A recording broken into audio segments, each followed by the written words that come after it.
From the small screen to the big screen, from the page to a podcast, today's guest, Brea Grant, has done it all. She is a woman of many talents. One could say a utility knife of talent. And it was our pleasure to bring her on today for our third guest in the National Women's History Month. I'm joined, as always, with my compatriot, Eric Havens. How's it going, Eric? Good, but I think you mean like Swiss Army knife. Like it's a utility knife's just that one with the blade, right? They just open boxes with. No, I think a Swiss Army knife is a utility knife. Is it? I mean, people write in. Well, tell us I did mean multiple utensils on a single instrument. Is what I meant. Yes. She has. I've known her for almost a decade or 2 decades as an actress from Heroes and Friday Night Lights, but in the last 10 years, I mean, she has been consistent in front of and behind the camera, working in genre goodness. And then she launched a podcast a couple years ago called the Reading Glasses Podcast, which is also great if you're really into reading, because that's what it's all about. But this is our final in our interview series for this month, and it was a great chat that culminated a whole month of guests, and she was willing to take an hour out of her incredibly busy schedule to hang out with us. Yeah, it was great. Like, it's really fun, and I just love, if anyone really listens, they know that we're not the best at planning and logistics, and we kind of fell into this month just by people we know and circles we run in, but that we started with Natasha and then had Jill and then ended with Brea, who kind of bridges those two projects and those two movies. Like, I think it's almost like we know what we're doing, so it was great. Felt great. I would say, if you don't listen to him, we planned this out thoroughly. But this was fun. I think you might hear me giggling more than you've ever heard me giggle on this podcast. Brea was jacked up on what I guess is a whole pot of coffee, and was very lively, and it put me in great spirits. So you'll hear me giggling, I think, throughout most of it. I think my internet might have been wonky a couple times, so if there's some wonkiness, if I go robotic or something, I'm not actually a robot. I'm fine. I'm not. Well, that sounds like something a robot would say. It does sound like something a robot would say. But yeah, this was a great chat, and I think we did it. We have one more week where we're gonna, I think, cover some more films like we did in the very beginning of this month. Movies that are some of our favorites, I think, made by women or starring women, that we want to discuss. Still not going to officially be our Final Girl Part 2 episode, which we will tease until this podcast ends. Yes. All right, let's get to Brea. We've talked enough. Well, hello everybody. Our last couple of guests, we had Natasha Kermani, the director of Lucky. We had Jill Gavarjazian, which I think I added a thing there. God, I always do that to her. But the director and co-writer and co-everything of The Stylist. So today we bridge two worlds in this perfect finale, this crescendo, and we have Brea Grant with us, writer and star of Lucky and co-star of The Stylist, and as we'll get into, many, many other things. So thank you for joining us, Brea. It sounded like this is your last episode ever from the way you... It is. This is the penultimate. Where do we go from here? I don't know. Thank you for having me. Well, that's what I always like to start with, because it's always fascinating to me, all the different stories you hear from creatives and stuff, is just the background of your life and childhood, if it goes that far, but like how you got drawn into like the creative world of the arts and movies and writing and all that. Like, what's your story? Yeah. I guess everyone's is very different. I came to it a little later in life. I didn't start pursuing anything in the film industry till I was like 24, 25, like pursuing, which I mean, I still think I think that's incredibly young. But at the time I was, everyone I knew was much younger than me, that I was meeting, who had also just like moved to Los Angeles. But yeah, I grew up in East Texas. Like a small little football town, middle of nowhere. And I was always kind of a weirdo, and I played music. I kind of like found punk rock when I was about 14, 15, and that sort of like changed my life trajectory. I started playing in bands, and that was my first taste of like, oh, the world is kind of bigger than your small Texas town, and like look what else you could be doing with your life, and kind of opened up the world to me a little bit. And then I went to college and grad school at University. What kind of punk rock were we talking about? Oh, do you want to get? Let's get into it. I played in a couple different bands. I played Yeah. in. Well, okay, all right. So, how embarrassing should we get? Because my first, fully embarrassing. okay, great. My first band when I was 14, I played drums. My first band was an all-girl ska band called Shut Up and Dance. So Ooh. that is the most embarrassing. Okay. And then I played in like kind of a pop punk band after that. And then the final band I was in was like I don't know what you'd call it. It was like some cross between like hardcore and like screamo and punk, I guess. I really went with the trajectory. Really 2001. Yeah, it was like I went with the trajectory Yeah. from 95 to 2000. Like I just followed music trends, basically. Yeah. Yeah. All right. Sorry. I needed to know. I need those details that I'm sure nobody knows about that are incredibly important, I think. I did do one podcast with a guy who is from like my local scene. He was from Shreveport, Louisiana, and we talked a lot about it. That was very fun for me because it's not something, Nice. Comes up very often because I don't play music anymore. Even though I live my life with a musician. Yeah, then I went to college. I went to grad school and college, both at University of Texas in Austin. I got a degree in American Studies, which is like history, and my master's degree is in the same. But then I don't know. I was in grad school and I kind of went to I did that thing that people were definitely doing in the early 2000s where you were like, I don't know what to do with my life. I'm just going to go to grad school. So I did, and I got a bunch of student loans and I hated it. And I was like, well, what did I ever like doing before this? And I acted in local community theater as a kid. And I was like, well, maybe I'll try that. So I moved to LA and started trying to act. I didn't know anything about the industry. I had taken like 2 acting classes in Austin, got inspired and just picked up and moved. I also went through a bad breakup, which is kind of like a lot of my stories start with bad breakups and then I like go do something. So it worked out okay. Did you know anyone in LA or were you just? No, I got in my car with my dog at the time. A buddy of mine drove cross country with me. I rented a house on Craigslist. I like a studio in someone's like backyard. But weirdly, like I had an agent in Austin because I had taken a couple acting classes, and that agent also was like, I'll get you auditions in LA. And she actually did. She's the person who put me on Heroes. Like, it's crazy. Oh, wow. Yeah, I know. It's just like, What? I know. Like, yeah, Liz Atherton. And there was a guy who worked there named James, and they like literally like worked with me like from Texas, but like got me auditions in LA. And I mean, so the main thing they got me that was Friday Night Lights, which was like my first big gig. And I got that back in Texas. I went back and like auditioned there and got it there. You're like, I just left Texas. My first gig is going back to Texas. Absolutely. Slept on a friend's couch like for like 3 weeks while I was shooting Friday Night Lights and pretending like I was a local hire. So that was pretty quick. I mean, when you found, I think, were you one of the rare situations of moving out to LA and pretty immediately getting into the industry then? Yeah, I mean, no, I worked like I waited tables and like I had a couple of jobs that I went through, and I was like a script reader for a while for CAA, and then I was a script reader for a company that would eventually become my management company for a long time. So I had a bunch of rando jobs, but yeah, I was on Heroes within 3 years of moving to LA. So in LA terms, that's really fast, I think. Yeah, I was on Friday Night Lights within like 2.5 years or something like that. And that was right in the middle of the writer's strike of 2008. Is that right? Yeah. Sure. Sounds right. LA, deep LA shit, which I'm sure people do not care about. Yeah.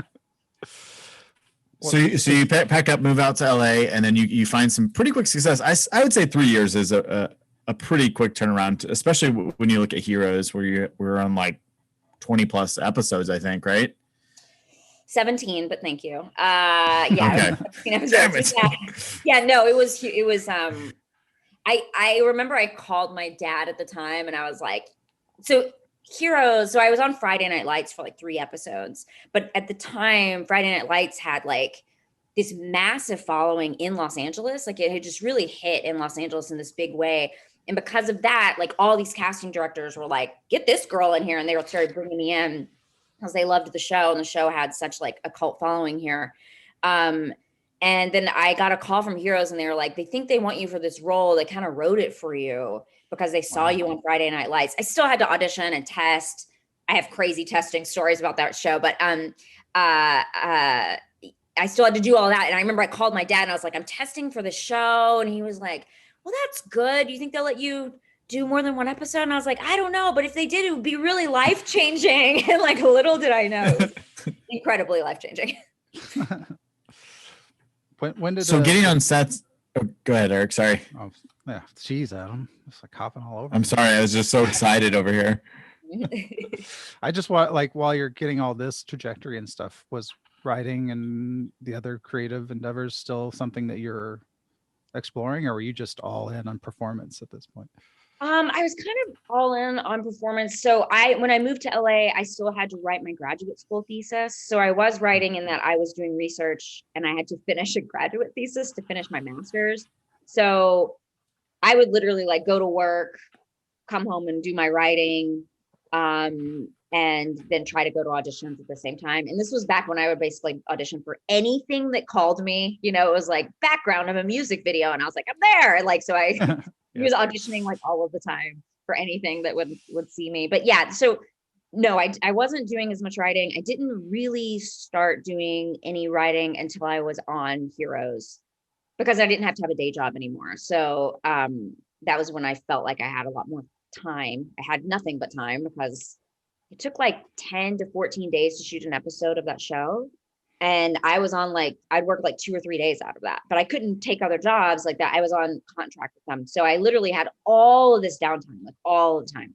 And I was on it for 8 months. So that's like, it's just like a really long time to like have tons of downtime. And that's when I started trying to write screenplays and felt like I didn't really have like the experience. And that's when my brother and I decided to write our first comic book.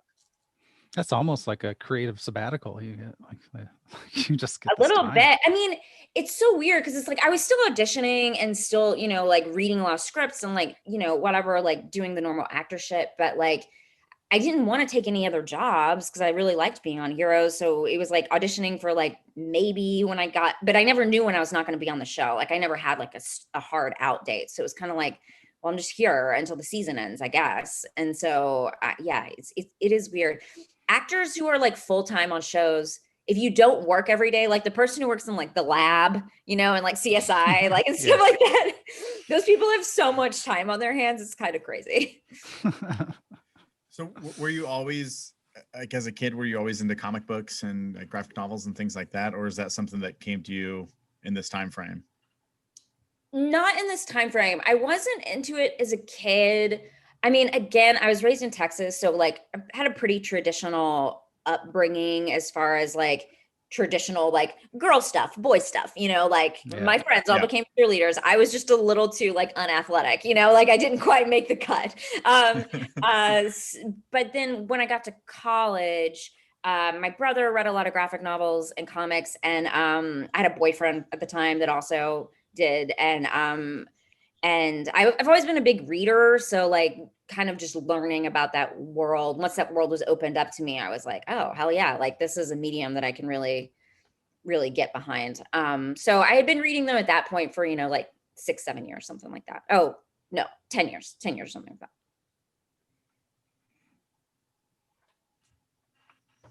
Well, was there, I guess, before you got straight into acting on your own terms, was there, as a younger person, were there like films that really resonated, or performers that really resonated that you're like, oh, that'd be a cool thing to do, or I really like insert performer, that kind of led to you exploring acting more? Such a good question. I mean, yeah, in some ways, but like, I don't know. Like for me, I was always more interested, I mean, which kind of explains my trajectory, but I was interested in the process of filmmaking, and I was interested in the creativity. And I just found that I was good at acting. Like it was something I kind of tried my hand at and worked out pretty well.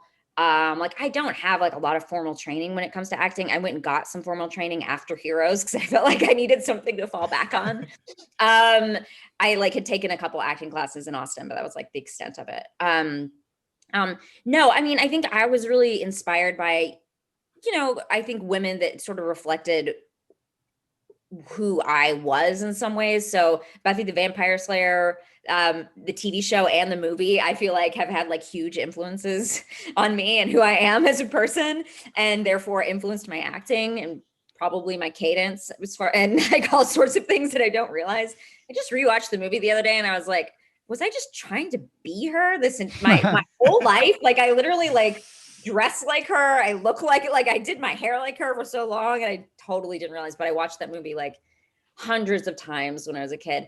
And I think like sort of the fantastical in general, like I was a huge Jim Henson fan growing up, I think we all were, I loved like Labyrinth and I loved Neverending Story and like those kinds of movies were like my like the movies that I really was drawn to as a kid. So I think that kind of stuck with me as I got older and then discovered more genre stuff. I think it's interesting you bring up Jim Henson in those two movies because those are both like what we consider like child movies and child stuff, but it's also toys with the dark. And like since we're kind of doing the genre stuff, like oh my god, like well that era of childhood movies is insane. Like when you look at them, like I just was talking about Return to Oz, which was a movie I loved as a kid. And when I watched it, I'm like, this is horrifying. Like it's a scary ass movie.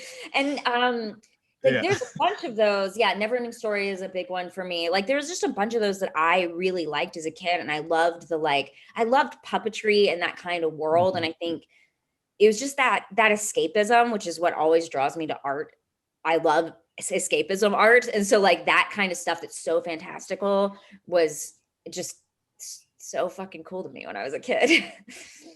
Same here. And like, especially that darker stuff, because it didn't like, I don't know, especially as a little kid, you felt like you're like coddled and protected and stuff. But like Jim Henson and creators were like that, weren't afraid to be like, there's some scary stuff here. We're going to tell you a story. Yeah, especially like as a little girl, it's like, well, you can have all these like Barbies, or you can look at these Jim Henson puppets because these are also for you. And it was like, oh, cool. Like I can do that because I wasn't being offered like monster trucks or anything. So it was like between those two things, it just felt like, oh, this is a place that I really like. What was it called? Jim Henson's Story Hour. That thing that was like that was like one of my favorites as a kid. Yeah, Return to Oz is an interesting one because we all like see Wizard of Oz at a young age. And I remember having a tape of Return to Oz and putting it in and being like, oh, it's just the sequel to Wizard of Oz, 50 years later or whatever. And then it's like Fairuza Balk, which you're like, all right, this is my first knowledge of her existence as an actress, and she's tremendous in it. But it's like in a mental institution at the beginning, and like going back to Oz, and then the literally getting shock therapy. Like it's yeah, it's so crazy. And I mean, I will also say Wizard of Oz is one of my favorite movies of all time, and I used to watch that like every day when I was a teenager. And I don't know. I mean, yeah, those two worlds are just like so fascinating and cool to plan. We need another like Oz movie. We haven't had one in a hot minute, right? Well, didn't Sam Raimi do one or something with James Franco? Yeah, that's right. But that's been a minute. Yeah, it's been several that was still like 7 or 8 years ago.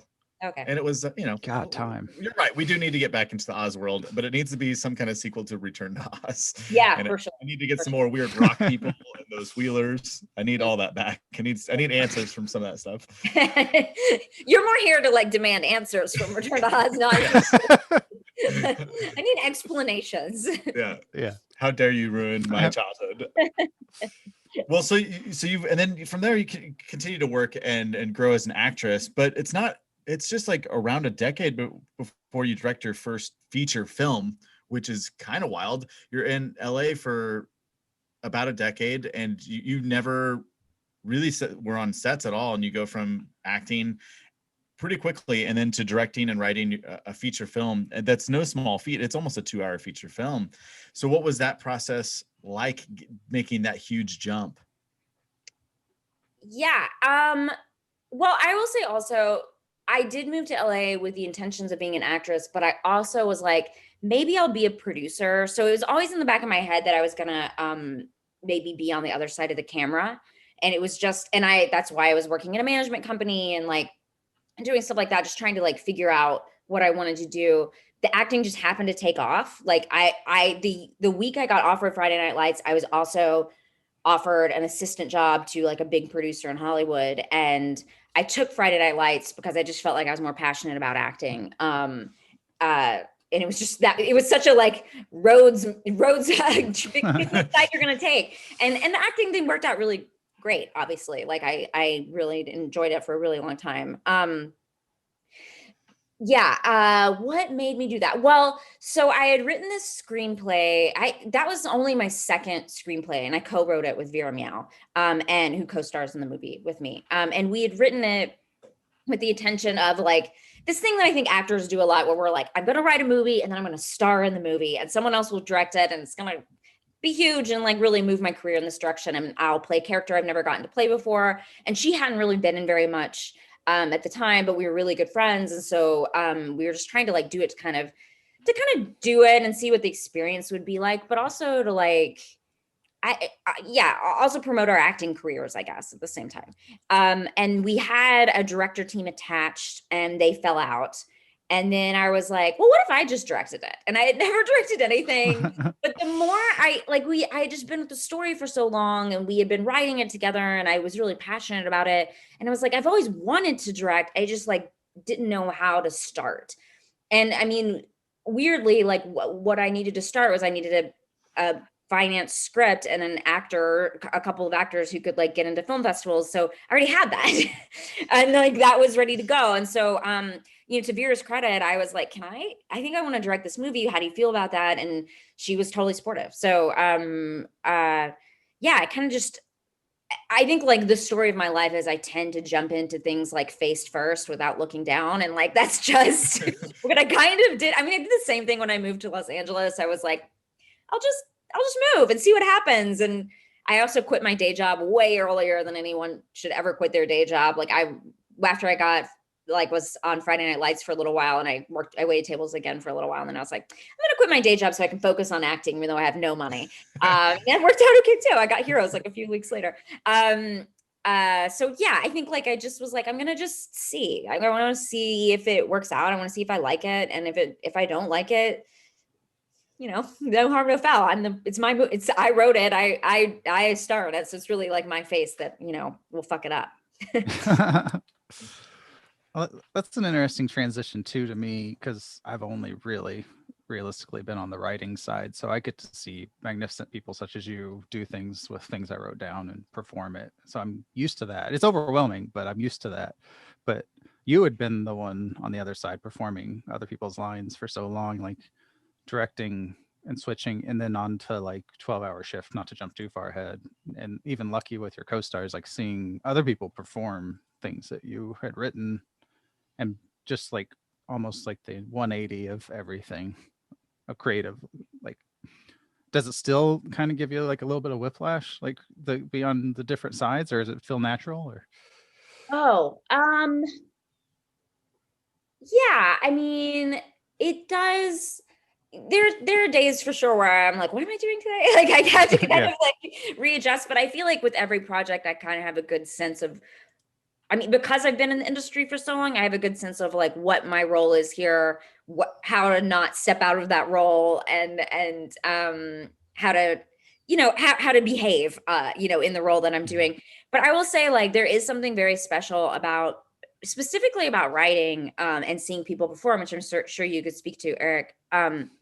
It happens so quickly sometimes that you're like on set, you're doing stuff every day and you're like, as a director, you're just like, I'm busy for, 20 hours a day and I don't have time to think. But we were shooting 12-hour shift and our lovely production designer somehow convinced the skating rink to let us have a party there, like a private party. So we all went to the skating rink one night after we were shooting, and we were skating around and I looked over and I was like, oh my God, all these people came out to Arkansas to shoot this movie that I wrote. And I kind of like, it doesn't even dawn on you until you're there. And I like was watching them and I felt this like overwhelming sense of gratitude that these people were willing to like take this shot on this thing that I wrote on a script. I don't speak like that today. I hand wrote with a quill that I wrote on in an app, 2 years ago or something. And like, finally, like there's a bunch of people who are willing to like take a shot and, risk everything, risk time, risk, financial ruin, not ruin, but finances to like come out and do this movie. And like, it was just like, oh God, I can't believe like I get to do this. I felt very, very lucky in that moment. I relate to that because when I'm on, because all of my work is beforehand unless something needs to be rewritten or reworked, but like being on set and watching not just the actors but the crew and everyone doing all this thing that started, like you said, with my quill, just like, and everyone's working on this, doing it over and over again. And I remember during, I guess, slight spoiler alert, there's an office scene in The Stylist, and I was there the day that we were filming the office scene, and you said something along the lines of, "Are you having fun watching me butcher your lines?" And I was like, "What? Are you kidding me?" Like, it's just like, and yeah, and I think at some point when you're in Kansas City, I just gushed about like how thankful I am, because I have a real hard time not doing that, because it's so, like you said, like looking around and all these people working their asses off. It's overwhelming. Like, because to me, I just sat and did what I had to do in my basement, and there's all these people making it real. And with you and Najara and other performers, it's just like making it so much better, and like just that sense of feeling. Yeah, and the thing is, I mean, I think it's great to still feel that, because I do think you get jaded. There's like a jadedness, and I feel it definitely creeping in as an actor for sure, where it's just like, right, and this is just another TV show I'm doing or something, like, and just like, what is happening? That like, this is like, I'm living so many people's dreams. But like I said, the person who works in like the lab and NCIS or whatever, honestly, a lot of those actors get super jaded, and like, it's like, it's tough to go in and like watch them. And I feel very fortunate that like I've ended up on this path that I'm on, which I'm like just still doing things that are really inspirational to me, Mm-hmm. Does that help you? Because you're a woman who does literally anything she wants. You have a podcast, you write comic books and graphic novels, you write films, and you act and direct stuff, and you're constantly doing a little bit whatever you want. I think, does that help your process of being able to still like to do all the things, because you're kind of overwhelming yourself with everything, so nothing burns you out really? I like the idea, like maybe if I'm a woman who does it, like I'm like a woman who does anything she wants, like walks into a restaurant and like overturns a table. Like, sushi now. I don't care where you have to get it from. Anyway. Can you imagine? Yeah, I mean, I definitely go sort of where my creativity takes me, but also I would actually beg to differ that I don't get to do anything I want. I think these are the things, there's a lot of things I want to do that I don't get to do. And these are the things I've been allowed to do within the things that I've attempted. I think you just see the output a lot of times. You don't see the 45 pitches I've done to like sell a TV show or something like that. But yeah, I mean, I think that definitely keeps me, at the very least, it keeps me inspired. I think it fills my creative tank a lot, because I'll be like, oh, I'm acting in this thing, but that means like I notice things and I learn things, stuff, and I take stuff from that, and then I go and I write, and I think they all kind of feed into each other. Like they sound different, but they're all the same to me, because they're all kind of pulling from the creative part of my brain. Well, I think for people who maybe you for somehow, way, shape, or form weren't on their radar in the last 6 months, it seems like it's been all the Brea Grant show, because you've had Lucky come out, which you wrote and starred in. You had 12-Hour Shift, which you wrote and directed, and then you had The Stylist come out, and it's just like, does this woman ever sleep? So let's go in the order, I guess, of the process of this, because 2020 threw a lot of these things for a loop, either push the release back or push the premieres back. So how was it having this insane year when a lot of people were just completely stagnant? You had films that covered all your bases. So what was the last 12 months like to be you, with all these projects on the horizon and hitting all at once? Yeah, I was just looking at my journal, and a year ago, almost a year and a couple weeks ago, we found out South by was canceled because Lucky was to premiere at Mhm. South by. 12 Hour was Tribeca, and like and then I was supposed to fly to Europe and direct a TV show. So like my trip, I had like tickets. I was going to like each place. I was ready to go. I had rented my clothes. I had like found a dog sitter, done all the crap you have to do before you leave. And then we got the call that South by was canceled, and then within like a week or something, Tribeca was canceled. So yeah, I mean, it was I don't know. It's weird. Like, I think in some ways it's like hitting me now because I'm like, oh, the world's going to open back up. And like, all these things that I was like, well, everyone's in quarantine. So I guess that's okay that I'm not getting to experience these things. And I'm like, oh, these things are coming back. I don't know. For some reason, that's been like a little bit more of like a hit in the gut. I mean, yeah, it was devastating. Like, I will say I was like very sad. It was, but it was a weird time to feel sad about a film festival because there were Right. people dying and there were horrible things happening in the world.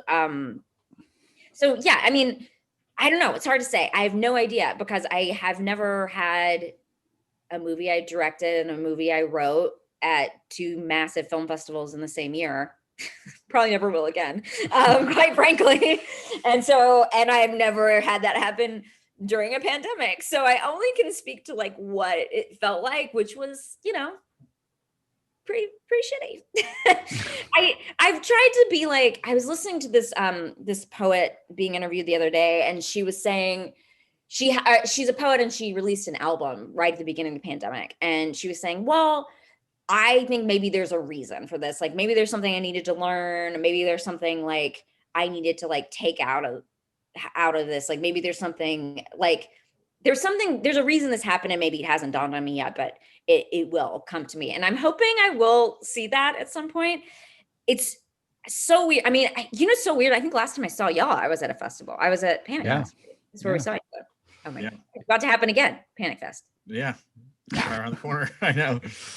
Well, maybe it is. There's a reason, because had South by happened, maybe it was a week, maybe it would have delayed something. But if the pandemic was inevitable to happen, they were pretty forward thinking. They could have, by all accounts, had the festival that week still, and it would have been crazy, but they could have still done it. But they were pretty early to cancel their fest.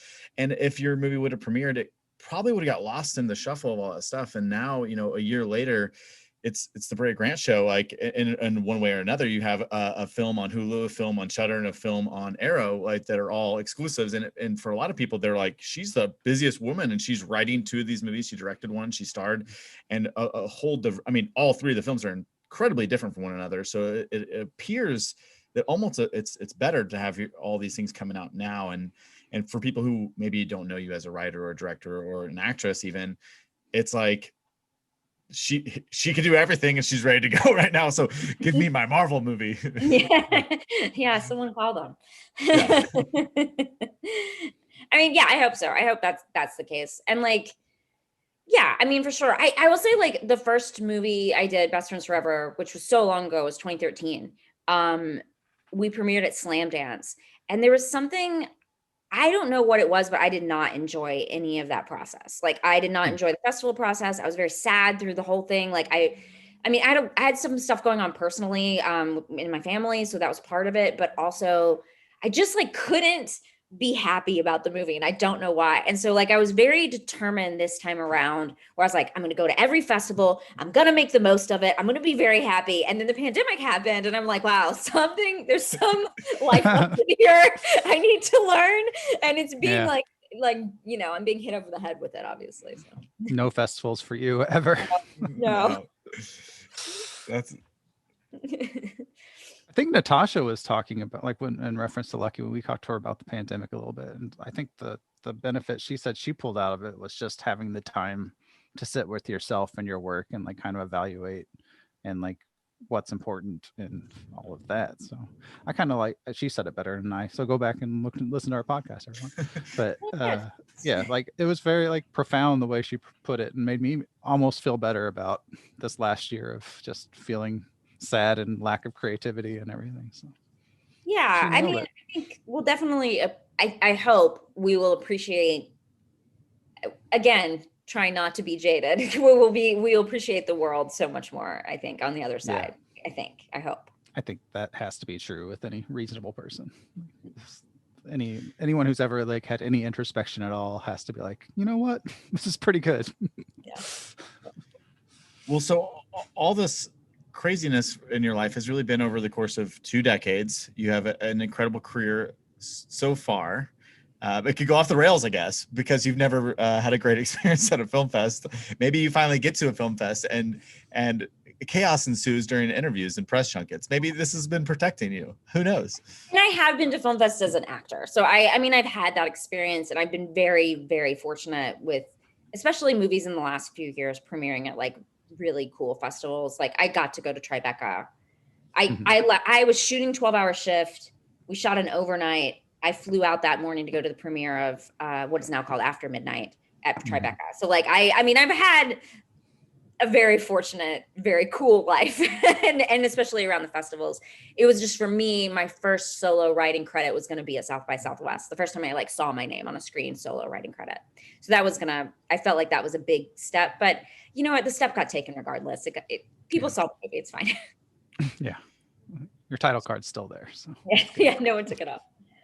So you've become over the years this kind of go-to actress for genre films, and of course you've made some now, and you're also making comic books and stuff. So, you know, genre is, I'm guessing, one of your biggest loves in the world right now. Like, is there something specific that draws you to, you know, the weird, quirky characters, the backdrops of horror and sci-fi and things of that nature?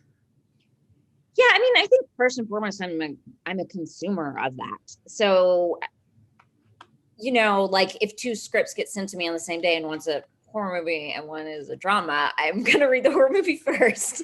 It's just because I'm more interested in it. It's what I watch. It's what I read. You know, books and comic book wise.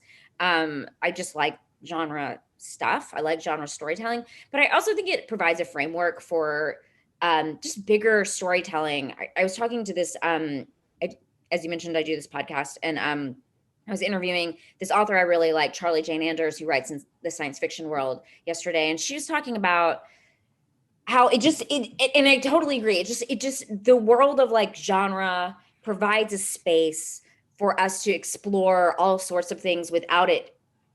We can explore huge things without it feeling so huge, because the world is already huge, right? We can take huge metaphors. We can make big statements. We can take huge themes and explore them, because we're already doing these like huge adventurous things. I mean, even if you're just writing a horror movie that takes place in a house, it's still sort of a heightened state. So you can end up talking about whatever issue you actually want to talk about within that framework.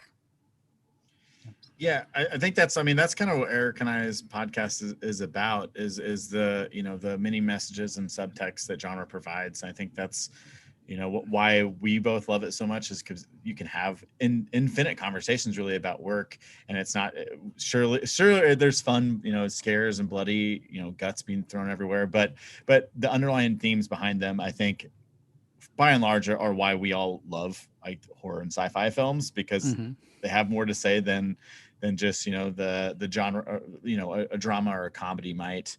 I totally agree, and I think it's easier. It's a spoonful of sugar a little bit, right? It's like getting here for people to take down. And also, I will just say, as a person who has spent so much of my career just learning and being on sets, genre sets are just fun. It's just a fun place to be for the most part. I mean, there are definitely days that are very dark, you know, and as an actor, it can be a little emotionally consuming, but there is something really fun about the day you show up and you're like, oh, we're gonna explode someone's butt today, or whatever, you know, like whatever dumb shit you're doing, you're like, this is fun. And I've done dramas, and I've done like, you know, procedurals or whatever. It's just like, it is fun, but like there is something about the like joy that people have about who make genre movies and getting to make them. It's not like a lot of other sets, I will say. Genre people are good people. I'll say that. Yeah. Well, we can talk. I guess we can end this with a highlight on 12-hour shift. The last film you wrote and directed. It's available on Hulu right now. You can stream it, or you could rent it on Amazon. It is quite different than your first film, and it's very different from Lucky tonally. It is very much so a pure dark comedy, which is an incredibly difficult task, I think, to pull off. And you did a very good job with this film. It's bloody and it's a bloody good time. So what was it like directing that film? And well, first of all, where did you get this idea? Because it feels loosely inspired by like a clip that you know you may have read in like the back of a newspaper article. It's just that type of thing, which is like the Coen brothers. I think all their films are like the back page of a newspaper of, oh, and this crazy shit happened once. Yeah. Actually, it did happen in East Texas. There was a nurse. So the whole movie's about these nurses selling organs on the black market. But there was a nurse who was like killing people with bleach during dialysis, like a sort of like angel of death kind of situation. And that always stuck with me. And then y'all grew up y'all remember the 90s, you know, people with all the urban legends. And I wanted to like play with the urban legend of getting your kidneys stolen and sold on the black market and, you know, waking up in a bathtub full of ice, like that whole bit.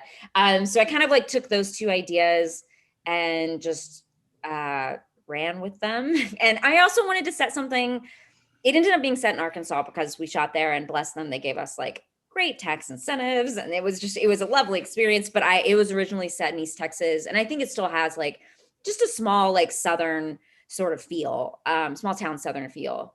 And that I wanted to write something in that world because it's where I grew up, and I needed, you know, it's a heightened version of that world, but not actually that heightened. It's not that much different than where I grew up. It's a, you know, it's a limited location, but because you're in a hospital, and you really have a handful of different scenes in there, but it doesn't ever feel like an isolation film, even though it is pretty much secluded to one location. It is well, first of all, Chloe Farnworth, I've never seen before in my life, and she just killed me every second she's on screen. She is unbelievable. Where did you, because I don't know, is she a big actress, or is this kind of like, is this somebody you were aware of before this, or did she come in and audition for you? She auditioned. So the role she plays this, like, I think like a true like sociopath. I think she's an actual sociopath, which you don't get to see that often. Weirdly, the stylist does have a sociopath as well. Mine is much more wacky, you know, and I think yours is much more grounded. But Chloe auditioned. She's British actually, and but lives in Los Angeles. And she came in, or she sent in a tape, and you could still hear her British accent on the tape. So we were like, can you do it again? And like, kind of just like work on the accent just a little bit. We just need to see if you can do the accent, because we really like you.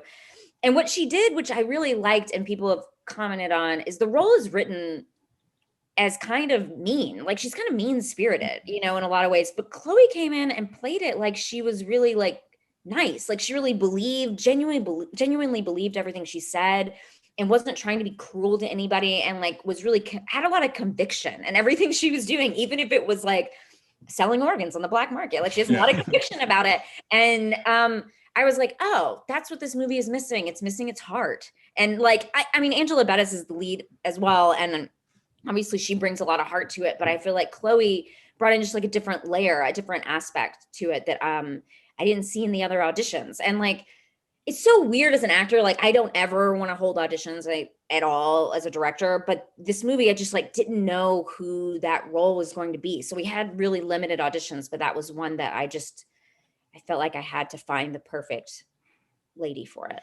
Well, I think for the dark comedy aesthetic to work, you have to play it in a way that is so honest and true to every character in every situation. And I think that's the black hole a lot of people find themselves in when they're trying to make these dark comedies, is they become too serious or too slapstick. And your film walks that perfect line where Angela Bettis does play a little bit more of the straight character role, but Chloe is so sincere and sweet in every action she's doing, even when it's like making out with a stranger, and you know, and like what proceeds from there. It's like all these things are done so like honest, and like almost in like she doesn't recognize killing people as like maybe even a bad thing, and it doesn't really hit her. But and because of that, I think you have these two sides that really sell the absurdity of this crazy 12-hour night that they're going through. And then you throw in, you know, like David Arquette as just this wild card side character that keeps popping up throughout it. And it's just so funny because it's like you know what his character is. You're just waiting for it to set off this entire time, and for the madness to ensue, and it certainly does. And it's just such a great film. I didn't expect it because I just watched Lucky like a couple weeks before, and I was like, oh, this is going to be, you know, a serious premise, I guess, of this. And then the first scene, you're like, no, this movie is very, very funny, and your tongue is firmly planted in your cheek the entire time. I mean, yeah. Although I think Lucky, it is a dark comedy in some ways. I know people might disagree with me, but Natasha and I from the very beginning were like, okay, it's a satire. It is, there are jokes in it, and you should be like, this is taking, I mean, I was trying to acknowledge that I know what the slasher genre is. I'm doing something different. Like fuck you to the slasher genre. Like, you know, it's a satire of the slasher genre. And in a way that I'm trying to make it say something a little bit more than a normal slasher. So yes, they're very different tonally, but I think they both have a little bit of dark humor in them, which I like to put into things. Well, her book reading signing section is pretty fantastic. Yeah. I did ask Natasha a question since we're on Lucky. Like the section when we get a little more surreal towards the end when the crescendo's coming, and she's in the parking garage and she's either refusing or unable to help all these other women that are asking for women. I talked to her about it, and there's so many ways, like you could look at that as like her privilege and like not wanting to help other women, or you could see it as more of like victim shaming and not looking at the system, but looking at like it's all on women's shoulders to like help themselves. And I kind of read it the latter way, and Natasha was kind of saying she saw it more the other way. Just wondered if you had thoughts on that, because that whole sequence was really great and it made me feel both things. It was very uncomfortable to watch. So I just wondered what in the best way possible. Yeah, you know, I get a lot of DMs about that. Yeah, I mean, it's funny. It hadn't dawned on me as a writer to write that scene any other way, because I felt like who May is as a person. So May is this, you know, self-help book writer who has really bought into, whether or not she believes that she preaches it, and I think has internalized that women have to do it on their own. They have to like pull themselves up by their bootstraps. You don't need anybody else. You can have it all. You don't need other women. You don't need anybody. You should just do it by yourself. She literally wrote a book called Go It Alone, which is supposed to be a little comedic, but you know, and then, so yes, she ends up in this situation where she can help other people or not. And like at her core, she is a woman who believes this and has bought into it hook, line, and sinkers. Like this is what how she lives her life, is that she doesn't need other people, and she isn't going to help other people. And I mean, I just know women like this, and I spent a lot of time being like, would she change? Would she like suddenly galvanize all these women and be like, we're gonna work together and like whatever? But she wouldn't. And that's like the movie is kind of sad for that reason. I think is that she's never able to kind of move past this idea of what she thinks the world looks like and how she interprets the world. The world is not necessary. And I even though it's like right in her face at the end of the movie. So yeah, I mean, for me as a writer, that I think it was a bit of both. It was a bit of both. Yeah. I mean, for sure. But it was also just like, I felt like that is where the character was headed. I was like, yeah, it was just, it hit me really like from there to the end. It's just like, so like you said, sadly, like fatalistic. It just like, it was really effective, and it just made me feel like so many things. So I had to ask. I was writing that script. I'm sorry. And you know, it was also weird because like there was just a time where I was just writing all the time and no one was making any of my scripts. Yeah. So like this weird thing where I'm like, oh, now I have to like answer for all these crazy decisions I make. But I never thought anybody would ever see that movie, you know, or make it. It's kind of wild. Yeah. So that takes that. Oh, sorry. Oh, go ahead, Eric. I was just saying, like, that same feeling, like when people ask you things or start asking you like little, like quote unquote plot hole questions and stuff. And to me, like, that's not why I wrote, like, I don't have answers for that because that's not what the movie's about. And like getting those questions. So I didn't want to paint you in a quarter and like say, explain, but I just want, it's just like It's always No, but interesting to like the. I think what's cool about it is that like that movie has sparked so much conversation. And I think there's Mhm. been like a bit of, yeah, I mean, the DMs are like, explain this. And I'm like, why didn't you think about it? And like, whatever you take exactly. away from it is fine. It's not, look, we didn't make a $100 million movie like with with studio notes. We made a little indie for very, very little money in 15 days. So like we may as well make like the craziest, weirdest movie that sparks conversation rather than a movie that it gives you all of the answers. I don't have the fucking answers. So like I'm not going to provide them. Yeah. That's the textbook. That's not a movie. Like nobody, like I don't want that. Yeah. If you want all the answers, go watch the Justice League. They gave it, he told you everything you need to know. Oh, Yeah, there's your goodness. 4-hour answer. Well, I remember Eric and I watched it, I think within 24 hours of each other, and we were just like both had different interpretations going back and forth, and it was like, all right, this movie's got a lot going on. I was like, but that's like why it's successful. I think a good movie sparks good conversation, and I think that's what we all probably miss about going to screenings and festivals and stuff are all those lobby conversations or post film conversations that you're like, what? Somebody took something I never considered, even as the director and writer, from this film, and that's their interpretation, and that's so cool. And that's, I guess, the magic of making movies, right? Are people's own perspectives on them and filling in those gaps and those holes and finding their own themselves in the movies. And both your films, I think, have a lot of that in them, and that's probably why they're so successful. Thanks. I hope so. I mean, I wish I would have got to hear what people say in person, but Yeah, I know. Seems like I also left Twitter, so like I literally have like no sense of it. I just am like, if friends who text me are like, watched your movie, and I'm like, oh cool, someone watched the movie. I know. Well, you can find all three of these films. You can find The Stylist on Arrow Player right now. You can find 12-Hour Shift on Hulu, and you can find Lucky on Shudder. What's next for you as the world starts opening up? Are you working on your next film to direct? Are you getting back into acting? Are you doing everything? Are we gonna have 6 films from Brea Grant next year?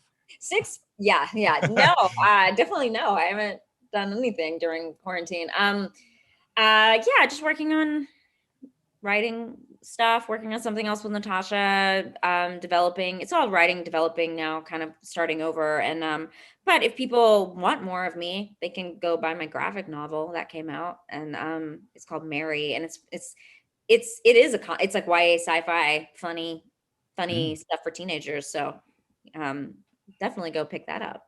Funny stuff for teenagers probably means it's going to be terrific for me as a grown-ass adult. I will. Yeah, I've heard some great feedback from grown-ass men who are like, this movie really spoke to me, and I'm like, oh, great, good, I'm glad. Well, before we let you go, are there any recommendations of books or movies you've seen or read recently that you'd like to throw out there? You also do a podcast called Reading Glasses Podcast. So if you like Brea, you should listen to that podcast. Yeah. Oh, wow. What have I consumed lately? When people ask me this question, I'm always like, do I know how to read? Yes, I've read a couple of new books I read. One called The Memory Theater, if people like weirdo fantasy, which is really good, written by this Norwegian author, and it's like not getting nearly enough attention. One of my favorite books from last year, I keep trying to recommend it. It's called Lakewood, and it's a horror book. It's horror-esque, about y'all would really dig it if you love horror with like sort of political undertones, but it's about a woman who goes to like a testing facility where they do like tests on, like they run drug tests and stuff on people. But it's very dark. It was one of my favorite books last year, and I felt like it didn't get enough attention. Yeah, so definitely check that out. And anything I've watched lately?